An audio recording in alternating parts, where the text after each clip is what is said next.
अगर दिन भर में मेरे पास 10 एएनसी पेशेंट्स आते हैं, उनमें से 9 महिलाओं का यही सवाल होता है कि मैडम हम ऐसा क्या करें जो एक हेल्दी बच्चे का वजाइना डिलीवरी हो पाए। So hello everyone, this is doctor Snehil और आज हम इसी टॉपिक पे डिस्कस करने वाले हैं कि आपको ऐसा क्या करना है फर्स्ट ट्राइमेस्टर से लेके डिलीवरी तक कि आप एक हेल्दी बच्चे को जन्म दे पाओ। सो सबसे पहले बात करते हैं फर्स्ट ट्राइमेस्टर की। फर्स्ट ट्राइमेस्टर यानी पहला महीना से लेके तीसरा महीना तक। तो सबसे पहले इसमें तो यही होता है कि पहले कुछ दिन तो पता ही नहीं चलता कि इंसान प्रेग्नेंट है या नहीं प्रेग्नेंट है। तो इसी टाइम पे इम्पोर्टेंट हो जाता है प्री कंसेप्शनल काउंसलिंग की जब इसका मतलब ये है कि जब आप बच्चा प्लान करने वाले, जो आप सोच रहे हो कि आप मुझे बच्चा चाहिए, उससे पहले से डॉक्टर से मिलकर अपने हेल्थ को एक ऑप्टिमल स्टेट में पहुंचा देना। ये तो इंडिया में अभी तक प्रचलन हुआ ही नहीं कि लोग प्री कंसेप्शनल काउंसलिंग कराएं। तो जब भी कंफर्मेशन हो जाए कि आप प्रेग्नेंट हो तो फिर कम से कम तब तुरंत डॉक्टर से मिल लो जाके, ताकि वो आपका फॉलिक एसिड टैबलेट स्टार्ट कर दें, वो आपका बेसलाइन हेल्थ देख ले कि सब सही है कि नहीं, जो वो जांच जैसे जैसे बोले सारा कुछ करवा लेना है। फिर दूसरी चीज, अगर आप स्मोक करते हो, अगर आप अल्कोहल इंटेक है आपका, तो वो सब बंद कर दो। बाहर का खाना, जंक फूड ज्यादा खाते हो वो भी कम करना है। थोड़ा रेस्ट में रहना है आपको, लेकिन पूरी तरह से लेटे नहीं रहना है। तो वॉक करना है, घर के काम थोड़ा जो आप नॉर्मली विमेन करती हैं वो सब कंटिन्यू रख सकती हैं। और भरपूर नींद ले, खूब सारा पानी पिए, बिना टेंशन लिए अपना सारा काम नॉर्मल जैसे आप करते हैं वैसे कर सकते हैं। अनलेस कोई कॉम्प्लिकेशन हो, कोई दिक्कत होती है, जैसे फर्स्ट ट्राइमेस्टर में स्पॉटिंग होती है, ब्लीडिंग होती है, तो तुरंत अपने डॉक्टर से कंसल्ट करें। ये सब जो है वो आपको फर्स्ट ट्राइमेस्टर में करना है। सेकेंड ट्राइमेस्टर की बात करें तो होता है आपका 4 से 6 महीना। इस ट्राइमेस्टर में आपको डॉक्टर आयरन की गोली, कैल्शियम की गोली, विटामिन डी की गोली प्रिस्क्राइब करेंगे, उसे टाइम से लें। और आयरन की गोली और कैल्शियम की गोली के बीच में कम से कम 2 घंटे का अंतर रखें। आयरन कोशिश करें कि कैल्शियम की गोली सुबह ले लें और आयरन की गोली शाम को लें, ठीक है। और आयरन की गोली चाय के साथ, कॉफी के साथ या फिर किसी और टैबलेट के साथ नहीं लें, वो अकेले ही लें। जब 18 सप्ताह हो जाए तो लेवल 2 स्कैन कराना नहीं भूलें। लेवल 2 स्कैन वो होता है, एक अल्ट्रासाउंड होता है जिसमें आपके बच्चे के सारे पार्ट्स प्रॉपर बने हैं कि नहीं, सब कुछ अच्छे से बन गया है कि नहीं, वो दिखता है। तो वो स्कैन जरूर करा लें ताकि आपको ये पता रहे कि आपका बेबी हेल्दी है। ऐसा नहीं हो कि एक अनहेल्दी बेबी को आप कैरी ऑन कर रहे हो 9 मंथ्स के लिए।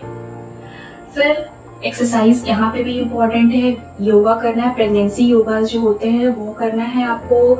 30 मिनट हल्की फुल्की एक्सरसाइज करनी है, वॉक करना है। खाना में आपको संतुलित आहार लेना है, जैसे कि हरी सब्जियां, फल, दाल, अंडा, दूध, पनीर, दही, ये सब अपने डाइट में ऐड करें। हाई प्रोटीन डाइट ऐड करें। उसके अलावा स्ट्रेस नहीं लें। डॉक्टर कोई भी परेशानी होती है, कुछ भी दिक्कत होता है, जैसे ब्लीडिंग होना या फिर कोई भी तरह की परेशानी होती है, तो तुरंत अपने डॉक्टर से कंसल्ट करें। जहाँ माँ लोग जो होती है बहुत सारा खाना खिलाती रहती है कि ये भी खा लो, वो भी खा लो, वो भी खा लो। इसकी वजह से क्या होता है कि वजन इस टाइम में बहुत ज्यादा बढ़ सकता है।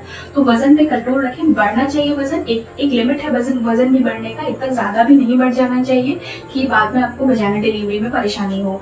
तो वजन पे कंट्रोल रखें, ध्यान देते रहें। और साथ में कोई भी ऐसा लक्षण हो, ब्लड प्रेशर का मेजरमेंट, चीनी की जांच कंटिन्यूअसली करते रहे, क्योंकि डायबिटीज, हाइपरटेंशन, ये सारी बीमारी नॉर्मल डिलीवरी के चांस को घटा देती है।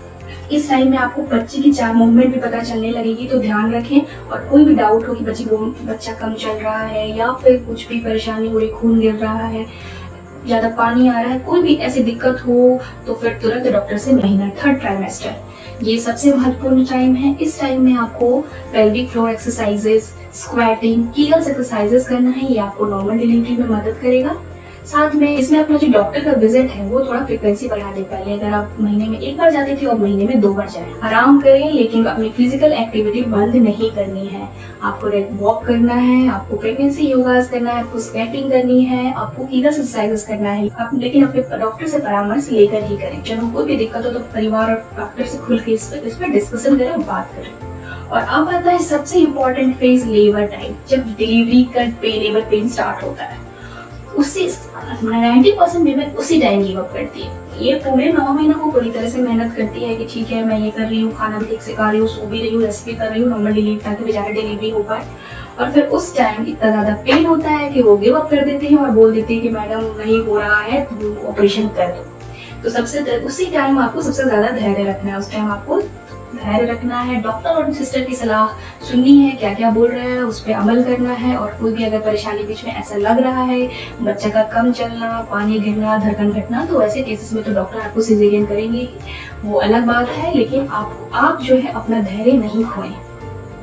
डिलीवरी के लिए खुद को कैसे तैयार करना है, इस पे हम कुछ बात करते हैं। सबसे पहले कीगल्स एक्सरसाइजेस, स्क्वेटिंग मैंने बोला था, वो आपको करना है, आपको नॉर्मल वजाइना डिलीवरी कर हेल्प करेगा। फिर आपको ये जानना है कि जो लेबर स्टार्ट हो गया है इसके साइंस क्या क्या है। कैसे पता चलेगा कि लेबर स्टार्ट हो गया है? आपको कोई पहले पता चलेगा कि हाँ लेबर स्टार्ट हो गया, तब तो आप सही से टाइम पे हॉस्पिटल जा पाओगे। तो ऐसे केस आपको पता होनी चाहिए कि लेबर कब स्टार्ट हुआ है, जैसे कि पानी की थैली फट जाना या फिर पेट कड़ा होकर दर्द होना, तब आपका एक्चुअल लेबर स्टार्ट हुआ है और तब आपको डॉक्टर के पास तुरंत चले जाना चाहिए। और पहले से डॉक्टर आपकी डिसाइडेड होनी चाहिए कि हाँ इस डॉक्टर के पास जाना है, और कोशिश करें कि ऐसे डॉक्टर के पास जाएं जो कि वजाइना डिलीवरी को प्रेफर करते हैं। अस्पताल का बैग पहले से तैयार रखें ताकि लास्ट मोमेंट में आपको इधर उधर नहीं दौड़ना पड़े कि ये सामान लेना है, वो सामान लेना है। पहले से सब कुछ प्रिपेयर करके रख लेना है कि हाँ मुझे मेरे प्रेगनेंसी वाले बैग में ये सब लेके जाना है हॉस्पिटल। पॉजिटिव सोच रखें। 90% महिलाओं में नॉर्मल डिलीवरी पॉसिबल है अगर ये सारे स्टेप्स फॉलो करते हो और साथ में पॉजिटिव सोच रखते हो तो। लेकिन याद रखिए हर महिला का शरीर एक जैसा नहीं होता, हर महिला का शरीर अलग अलग होता है।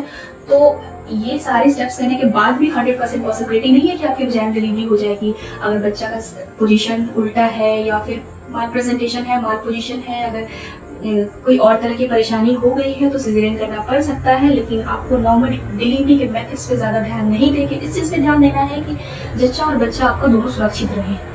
एट द एंड आपको क्या चाहिए? आपको हेल्दी मदर हेल्दी चाइल्ड चाहिए, और हेल्दी मदर हेल्दी चाइल्ड पे फोकस करना है, मोड ऑफ डिलीवरी पे कम फोकस करना है। अगर वजाइना डिलीवरी हो जाए तो बेस्ट है, और अगर नहीं भी हो तो भगवान का आशीर्वाद है। सो विद दिस, अगर आपको ये कंटेंट सही लगा हो तो लाइक कर, अगर कोई भी प्रेग्नेंट वुमेन को आप जानते हो तो उनको ये शेयर करना, और अगर ऐसे ही इंफॉर्मेटिव कंटेंट के लिए हमारे चैनल को सब्सक्राइब करना।